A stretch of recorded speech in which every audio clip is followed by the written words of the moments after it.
And I kind of covered the Khan election and spent a few weeks in his office being a fly on the wall. And that's when I flew down to my mom in the late fall of 2018 after spending a few weeks in Prime Minister Imran Khan's office and said, Mama, main ja raha hu. I'm done. Third time. I think Imran Khan drove anybody good in this country away from this country. Well, I'm not gonna, it's a sweeping statement, but I had seen things where I was like, you know what, this maybe isn't as tabdeelied as one would think. It is not tabdeelied at all. In fact, it's like the same thing in a different body, trying to be all this unbelievable that I am your savior when you're actually... Listen, I love Imran Khan. I just don't like the way he was running his ship. And I didn't like the way... I don't like him as a human being. I don't like him as a person. I don't like him as a politician. And I do not like the way he runs his ship. Listen, so the way he was running his ship, that's you. But as far as I'm concerned, Khan is an interesting, charismatic, perhaps even a talented leader.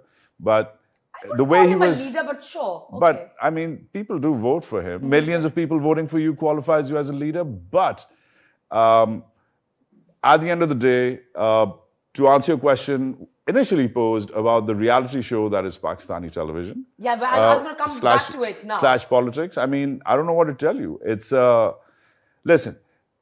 To me, it does look like a reality show. ZAB, Zulfikar Ali Bhutto, was getting drunk and peeing in people's pools at parties in the 70s. Just that. We hear about them. Nobody could, shoot it, right? But, I mean, the drama has been happening for decades. The egomaniacal shit show, if I may call it that is Pakistani politics. Whether it's military-driven or elite-driven, whether it's from Karachi, in the mean streets of Karachi, or the Takht of Lahore, or the valley... I love the mean streets of Karachi, the Takht of Lahore. Or the beautiful valley, which is completely out of touch in Islamabad, with the reality that is the country. That's the real beast. Right. Whether it's sort of irrelevant, but the thing is that they've been doing this to us for decades. And the very fact that we're only now being able to debate it in this setting, where, for example, women can now actually put their hand up as well and say, yo, let's take a minute.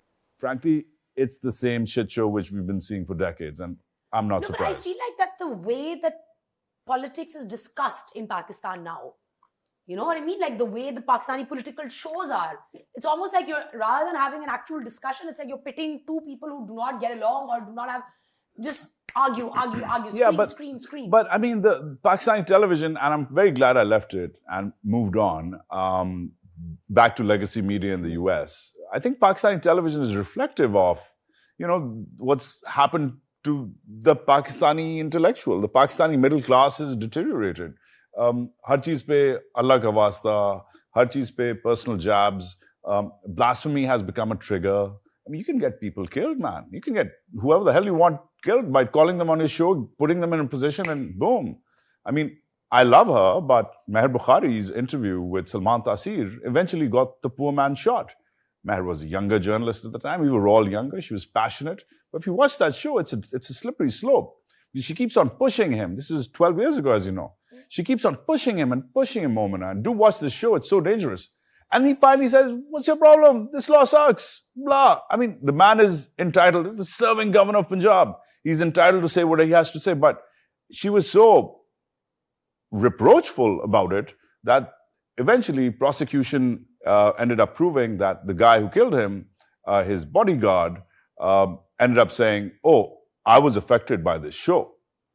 And that's the slippery slope Pakistani journalists stand on. So it's not just that the arguments are cringe, aap bataiye. The formats are stale. Of course they are. Because they haven't evolved. Exposure nahi hai. Travel nahi karte. Kitabein nahi padhte. और लोगों से बात नहीं करते, बहस नहीं करते, मुबाहिसा नहीं करते. एक अंग्रेजी चैनल होता था. मैं ये नहीं कह रहा कि अंग्रेजी is जबरदस्त. But the constitution is written in अंग्रेजी यार. The laws are in अंग्रेजी. So, एक होता था channel बंद हो गया. I helped launch it. I also helped bury it because it was sad but true. And that is a dangerous occurrence. I'm trying to battle that personally. I'm trying to battle that professionally. I think so are you. You're fighting a good fight in your own show. And I hope to do the same on mine. That's amazing.